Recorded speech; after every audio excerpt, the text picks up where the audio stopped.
हज़रत इब्राहीम अलैहिस्सलाम के अल्लाह रब्बुल आलमीन सत्य जुगे देखान है इब्राहीम তুমি তোমার প্রিয় বস্তুকে আমার সন্তুষ্টির জন্য কুরবানি করো।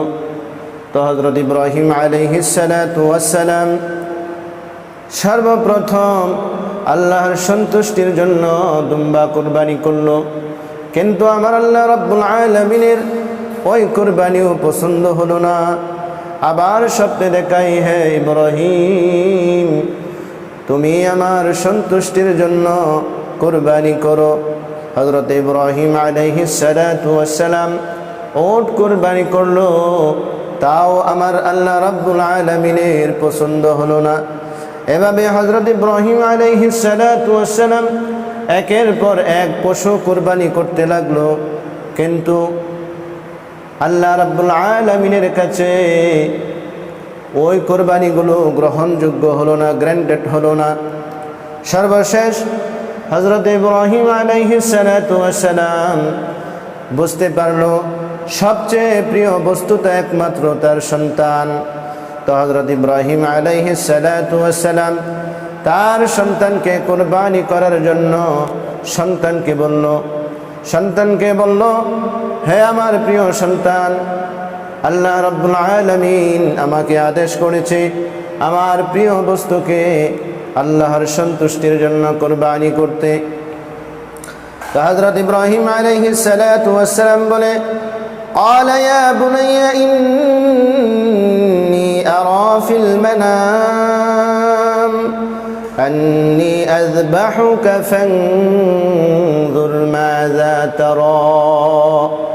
হযরত ইব্রাহিম আলাইহিসসালাম বলে, হে আমার প্রিয় সন্তান, আল্লাহ রাব্বুল আলামিন আমাকে আদেশ করেছে আমার প্রিয় বস্তুকে কুরবানি করার জন্য। তো আমার প্রিয় বস্তু তো একমাত্র তুমি, তো আমি তোমাকে আল্লাহর সন্তুষ্টির জন্য আল্লাহর রাহে তোমাকে কুরবানি করতে চাই। সন্তান বলে, আপনাকে আল্লাহ রাব্বুল আলামিন যা আদেশ করেছে আপনি তাই করুন। সন্তান বলে, قال يا أبت افعل ما تؤمر ستجدني إن شاء الله من الصابرين।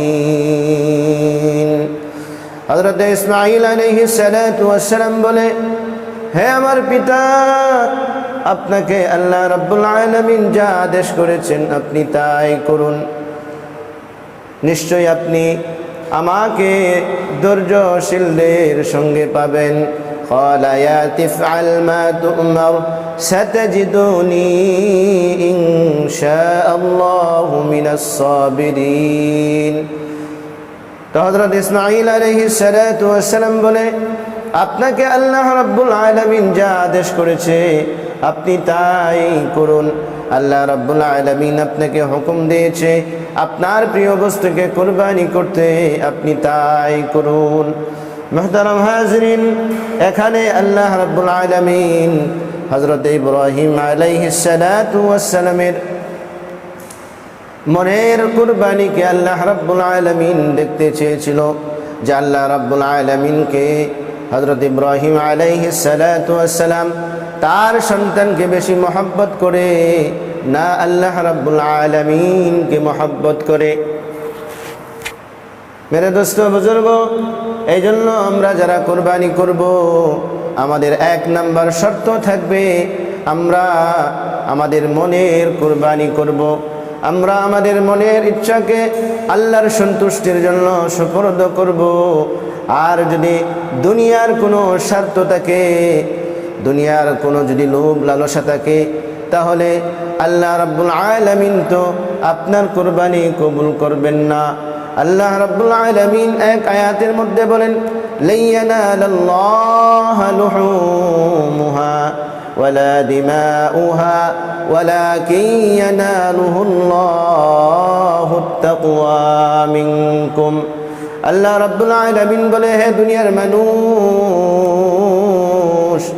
তোমরা শুনে রাখো, জেনে রাখো, তোমরা ঈদুল আজহার মধ্যে যেই পশু কুরবানি করো ওই পশুর রক্ত মাংস এমনকি চামড়া পর্যন্ত আমার দরবারে পৌঁছাই নাই।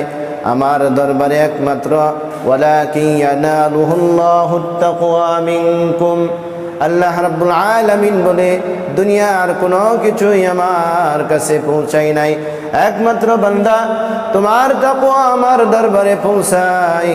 এই জন্য মেরে দোস্ত বুজুর্গ, আমরা যারা কোরবানি করব একমাত্র আমাদের উদ্দেশ্য থাকবে লিল্লাহ, আল্লাহর সন্তুষ্টির জন্য, আর দুনিয়ার কোনো সন্তুষ্টির জন্য থাকবে না।